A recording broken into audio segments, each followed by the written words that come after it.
Everybody, it's the Man Master, and of course, with the news of last night, which I was busy, so I couldn't do a video reaction to it. But wanted to talk about what happened. Of course, the so to speak, the shot heard around the world, and what the repercussions and what I think about the situation at hand is with this situation. So I'm just going to come clean about my own feelings about the matter. To me, I grew up pretty, I would say, indoctrinated with pacifism and nonviolence.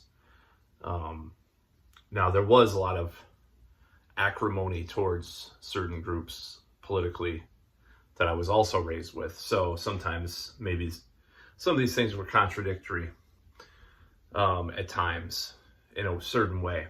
So my opinion in this scenario, I'm going to get into more in a minute, in a couple minutes, but my opinion on this scenario is that since I had this, during the Bush years, I had a very violent outlook about politics and stuff. So, because I really thought back then World War III was going to start because of Bush and so forth. So, like preventing World War III, how do we do that? And I had a visceral hatred for people that politically diverted from my point of view back in those days. I see with a new maturity that I can't, the regular people, I can't have that towards, because people have different points of view that are, they develop because of different reasons. So it was one of those things that with some maturity and with some growth as a person, I no longer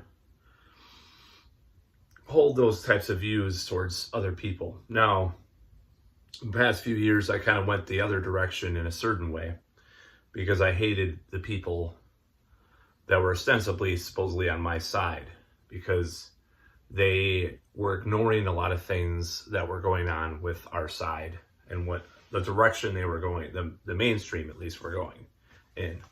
So I had a visceral hatred for some of those people. Now, I would say that if we want to look at violence as a political solution, we can't be contradictory towards things that are on our side either. It's basically to me, it's either blow up the whole system or nothing. Because you have, like yesterday, someone was like, a liberal friend of a relative had texted a relative about, too bad he missed. And I'm like, and then I'm explaining, the defense mechanism is well, he's a predator. Nah, nah, nah, nah. I'm like, well, Bill Clinton is a predator. I mean, he went to Epstein Island. I mean, just this total lack of awareness, or this bubble that people are in with regards to these subjects, I want to shatter. That's what I want to do. I don't want to be violent. So back to the incident at hand. This whole thing is guaranteeing Trump's reelection. I saw the image and I almost thought it was made up, because you cannot get a better photo opportunity than the picture with the fist up, with the blood dripping down, with the Secret Service people holding Trump up, and the American flag in the background.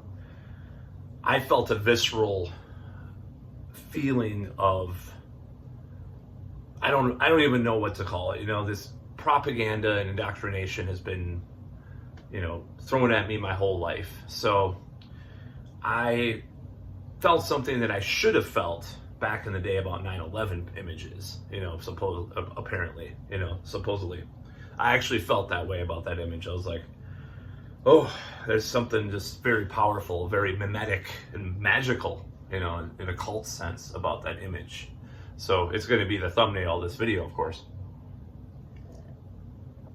So my whole thoughts on this are there's a lot of ways to go at this whole thing, because I'm not a supporter of either Trump or Biden. I've said that clearly several times, many times. However, in this scenario, if the motivations are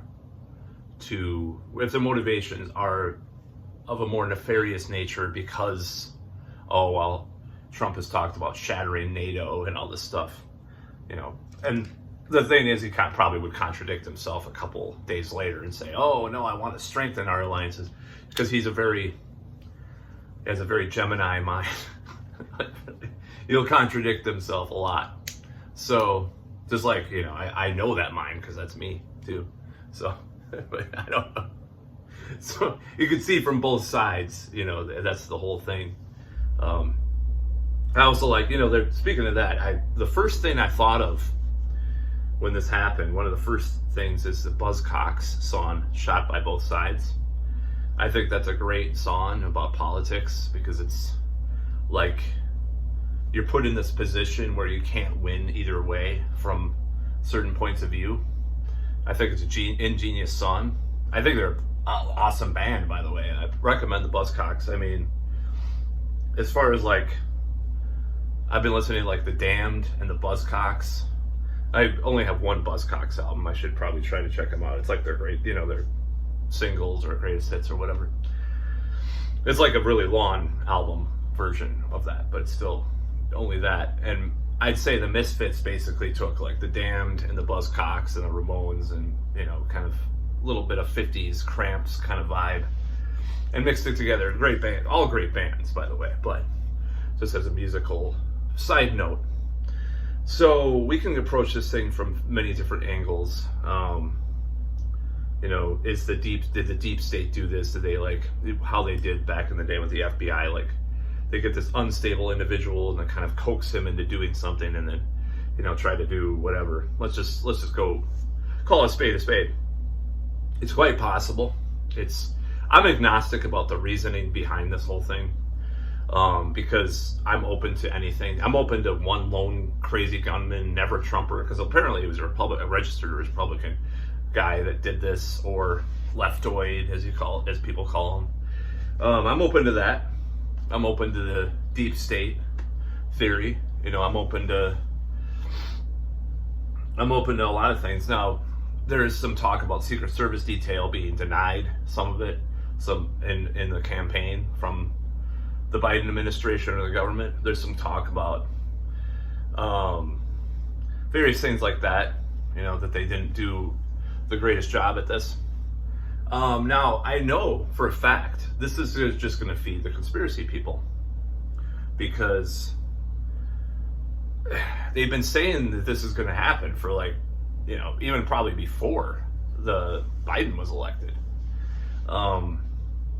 This is a thing that was just bound to happen, whatever cause there is, because of you put that out in the universe, I guess, in a certain way, and it's going to just bite back at you, that in such a strong way. Now, people also said RFK might be, there might be an attempt on him because of his family history. There's a curse or whatever. I don't know. They're already trying to assassinate him with all these sex allegations and stuff like that, in a different way. Okay, I don't think that's gonna, and that is kind of not, I think that is having more of an effect on his audience. But Trump, it's just gonna make him stronger. That image, I have not seen an image that strong, and I have a lot of thoughts on 9/11 and what happened and stuff, obviously, because I think I've done some videos on that. I've read countless articles and books and watched countless videos about what happened with that. It's pretty much acknowledged that there was a cover-up, and it was because of Saudi involvement and stuff. And once they got off the petrodollar, then the news media was able to talk about that more recently, which is pretty ridiculous. So, I mean, what do I think about this whole thing? I think there's no excuse. This is what I'm going to say. Is probably I'm going to sum this up. is what I'm about to say is pretty much what I think. There's no excuse for political violence, especially in this manner, and especially in this situation, because it only makes things worse. And you look at political violence used as a tool, or this is what makes me sick. There's a lot of leftist like Facebook groups and stuff, or like not groups, but pages I follow, and there's the guy, it's like, you had one job kind of shit, talking about Trump, and I'm just like, fuck you. This is not acceptable. You talk about Trump's decorum, because he disses people on Twitter. The decorum of a stable civilization and society is not, wanton political violence. Now, war is common, even with stable societies, because it's just kind of built into our structure of how humans do things, unfortunately. Now that's something that I question and try to shatter that mindset all the time, because I think it's hypocritical and stupid, mainly. If I'm trying to be less misanthropic, but if it was less misanthropic, then it would be more about empathy for the people that were killed in the wars, but that is actually part of it too. But that would be higher on the list, of course. But I just see how hypocritical and stupid most wars are, So that's like the thing that I think in my head. That's why, I'm so against a lot of the military-industrial complex, not only because of the empathy for the people killed or whatever, or the damage that it wrought upon the world. So the whole thing, there's no excuse for this type of political violence. There's just not. Now it's an exciting time, from a historical point of view. The last 5 years have been pretty crazy. So living through this time, you'd be able to tell your grandkids, "Oh my God, I was," But still, that doesn't make it good, that we're seeing this stuff. And I'm not saying that that's like part of it. I'm just saying it's stupid to want to commit political violence towards people because you disagree with them. Now this is what leads to tyranny, is the idea. This is a libertarian idea too, because force is what leads to tyranny. And Pol Pot, Mao, demonizing and dehumanizing and othering people that have a different political point of view, or even politicians, have a different point of view. In this situation, political violence is just no excuse for it, no matter what. I mean, maybe in a World War II situation, perhaps, but even that had the motivations of the United States in that weren't pure. There were other things involved with that, not just like Hitler's bad. No, there was never, just like the Civil War. That's a big right-toid things, like the Civil War wasn't about slavery. Oh. No, but it partly was. I mean, come on. But there's a little nuance to be had there.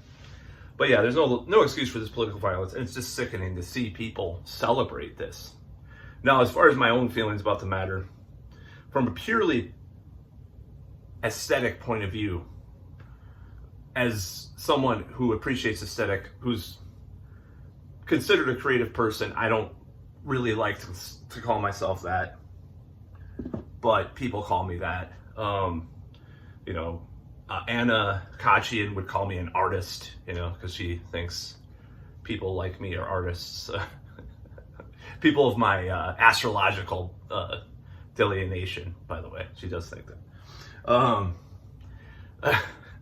As an artist, okay, this is kind of silly.